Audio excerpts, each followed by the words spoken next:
You were down Santa Monica, I believe. CNBC. You did the CNBC Boardroom. How was that? Conference. Called Game Plan. Yes, and let everybody know that it was what only? People from the sports and entertainment industry. So invitation only?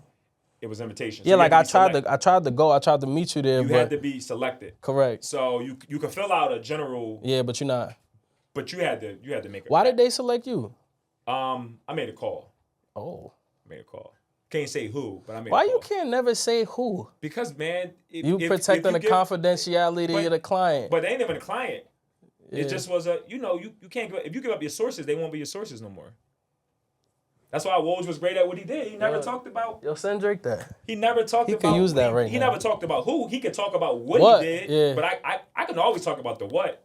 But when you get the who, you can never get the who from me. I can't get it. I can't get that out. But I made a call and I got it selected.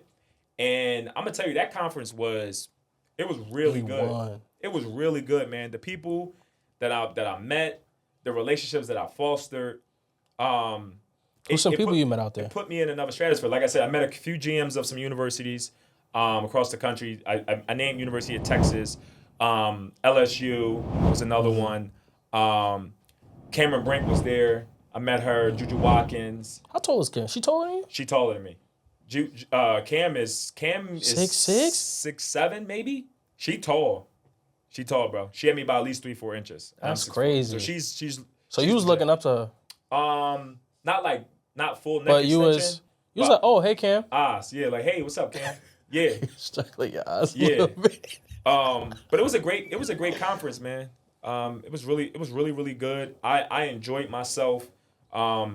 The sessions itself that took place on that stage were electrifying. I mean, we had like I said, we had Juju Watkins, Cameron Brink, talk about women's sports. We had a gentleman get on and talk about the future of sports betting. We had the CEOs and founders of DraftKings, FanDuel's in there? FanDuel. The four top, and there's two other sports betting platforms that I'm drawing a blank on. They were also Prize Picks? there. Prize Picks was there. And they were talking about the future of sports betting and how they each uniquely think they're going to position themselves to be the go-to player in that space. You had what's my guy name that used to be a general manager of the Warriors through all of their Bob Myers. He spoke. Did he? Yeah. Oh, he live out. Yeah, he out. It's so funny how he got out of Golden State at the right time. He did, and he ended up in Washington, and they're a good team. I mean, that man just he a winner. Fuck up out of there. He's a winner, man. He's a winner. His session was really profound, man, because he talked about how to know when it's the right time to exit. He talked about that. That's what he spoke about. How strategic. They had him sit up there and talk about that. Why would you not allow him to talk about that? He's just such a movable piece. He's so, like, sleek. He just be in and out of spots. He's like a thief. He started out in the business as an agent, as a sports agent. He used to be. I did see that. He was Kendrick Perkins' sports agent. Was he? Yeah, he was. He represented Kendrick Perkins at a point. Mm-hmm. Got Perk a little bit of money. Got Perk paid. Perk had longevity. I mean, Perk had longevity in the NBA. He paid like 14, 15 seasons. That's. He cried when the Celtics traded him. Yeah, because his feelings was hurt. I don't know why y'all did that. Terrible franchise, but the conference, man. I will say it's very crazy. I'll be back again.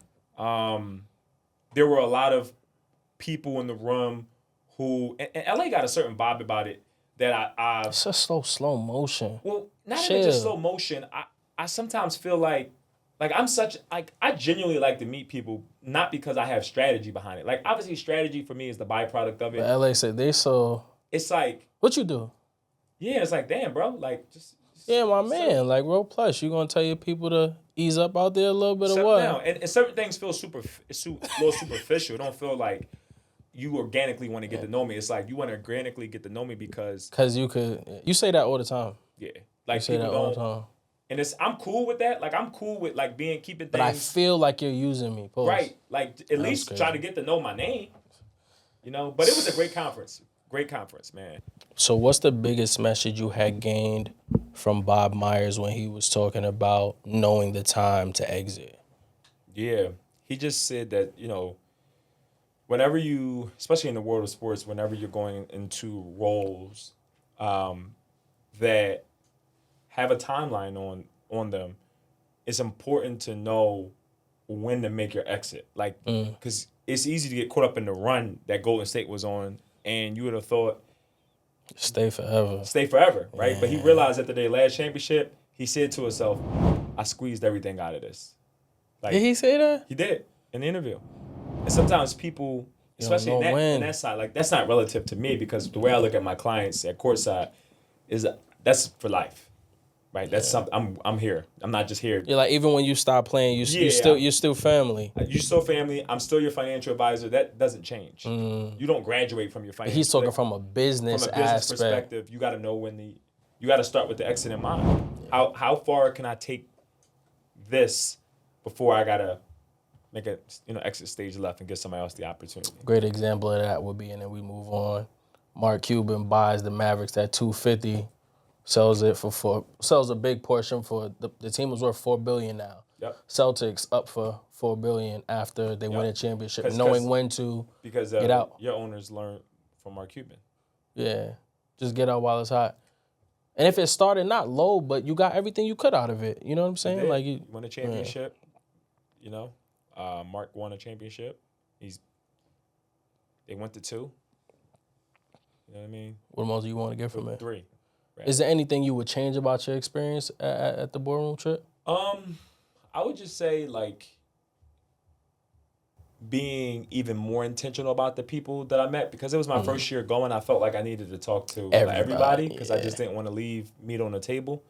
But I would try to be more intentional about the people I'm speaking to, and I don't like that, because that means I'm like name tag watching, and I don't like doing that. Like, because everybody had on the badge. Yeah, everybody had the badge. Like, who that? Never mind. I don't need to talk to Rob. I don't want to do that. So maybe not. Because you never know who you're gonna speak to. That's what I'm saying. Because that person, even though they're not directly right now, not even right now, but they may know the person I need to talk to later. So, you know what I mean? So you gotta. It's genuinely built with everybody, but you also can't meet everybody, like you said as well. Correct. Because there was a point in time where I was like, this is a lot. My social media was burnt. So yeah, I was like, all right, it's a wrap.